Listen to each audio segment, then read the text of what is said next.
This Marquee Dragon video is sponsored by Shattered Crystal, game codes, and items. I'm Marquee Dragon, also known as Marcus Eichenberry in real life, and I got Victor from World of Tanks, and we're going to talk ammunition. So, we've got in World of Tanks, how many different types of ammunition are there? Do you know? Well, there is certain variety. There's probably like 5 or 6, maybe 7 different types. Let me just briefly go with the most common ones? Yeah, the most common ones. Okay. Well, normal armor-piercing shells, those are cheap. Those are for in-game. You can buy those for in-game currency. It's like the cheapest one possible. Yeah, it's just normal shell for that tank, which in real life would be normally issued to tank crews. Then go some fancier type of, for example, HEAT, a highly explosive anti-tank. Right. This is a special type of shell which penetrates armor at hitting and sort of kind of melting at high temperature. Well, there's a certain physical process to that, and yes, it does penetrate thicker armor, and you want to have that if you are to encounter a Tiger tank in this battle or King Tiger tank. Although you have to be precise with it. For example, the third type is highly explosives. Right. Those are shells which don't penetrate armor well. They just explode and there's a splash damage. And they're good for like the light tanks and artillery. No, not only light tanks. For example, I am riding German artillery piece called Hummel, and I'm using only high explosives, which are cheap for that machine. Right. Because it's really hard to hit directly into a tank from like half a mile. So you aim, you try your best, but you miss, and the shell explodes and hits the ground. You like still get some damage yeah, if you but hit next to it. yeah, if you hit next to it, you have a chance to damage the track and knock down the track. So this King Tiger is immobilized for some time, which makes him sit in duck for my next shot or for my friend's fire. So there are different tactics. You hit multiple tanks with. Oh yeah, sometimes a couple of enemy tanks are hustling around, and you hit that, and it hits the ground, and you have like 2 or 3 messages informing you that you hit this and that and that, and it's usually so rewarding. Actually, we have to come up with a medal for that because there is no. For several in one. Several, yes, several in one. Like and that type of. We can call it the Marquee Dragon medal. Maybe. Probably not. Yeah, Marquee 2+ of your friends and get the Marquee Dragon medal. You hit your friends? Well, friends in quotes. In quotes. No, friendly fire. This is something we banned for. You ban people for friendly fire? Well, when it's an obvious team kill. When you have a screenshot, and we have everything is recorded. I've gone negative before when I accidentally shot somebody who was running in front of me. Well, those are tricky. But sometimes people quarrel, especially the Russians. I mean, they call names and usually kill each other right after the battle begins. But we are very strict about it. So it's all those cases result in bans. I had a very funny story. I'm going to tell this. So. Sure. In this Western Close Beta, I'm playing this as well. Right after the patch, which introduced the destruction of objects, I was like sitting in an ambush and thinking to myself, okay, the enemy is not yet coming, so I still have some time to spend. Let me see if our programmers realize that knocking down of the trees with a shell. So tanks run over trees and they fall down. Correct. I thought to myself, maybe if I shoot at a tree, it should fall down as well. Right. So, and this optical aiming device, I'm like I found a tree, I aimed at its root part, and I pressed shoot. At this very second, or fraction of a second, our recon guy, literally, I did not see him because I was like concentrated on this tree, just ran out of nowhere, and my shell precisely hit his back.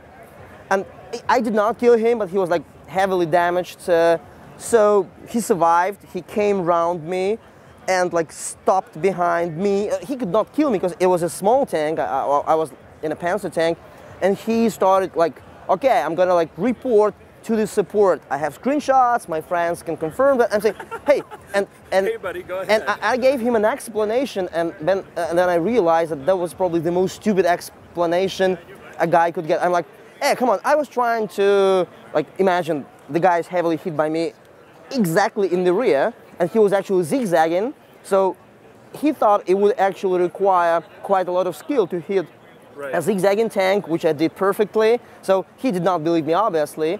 My explanation was, hey, come on, I was shooting at a tree to see if it will fall down or not. That was true, that was true.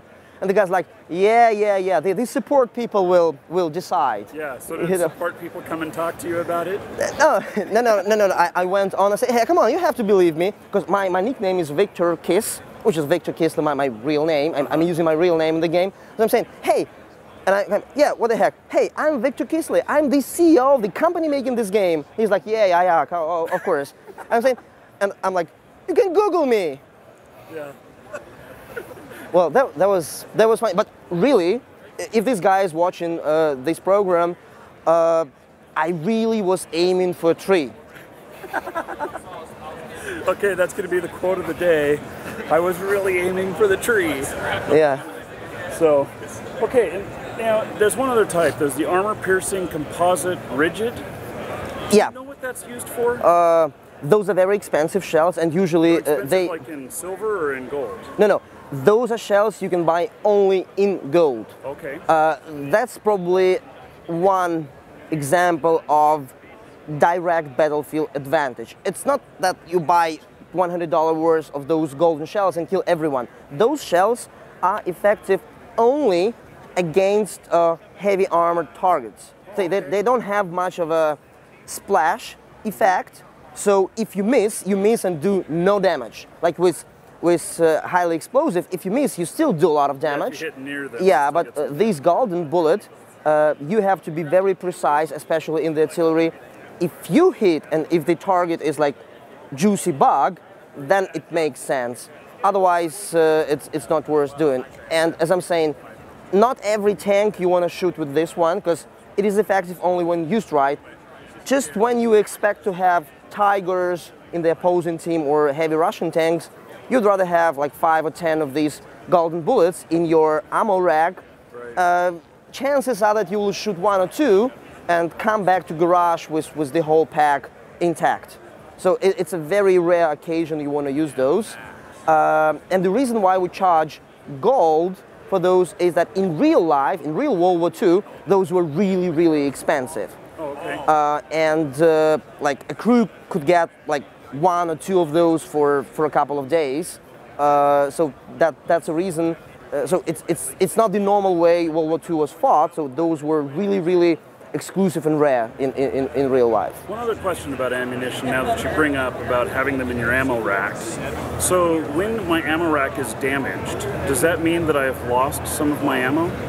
That's a good question. You know, like I usually play so well, but that I never turn my back to the enemy, so my ammo rack is always intact. Yeah. Okay. Well, actually, we'll leave that one I just let me share with you something which is like really exclusive and well, it's a cool stuff.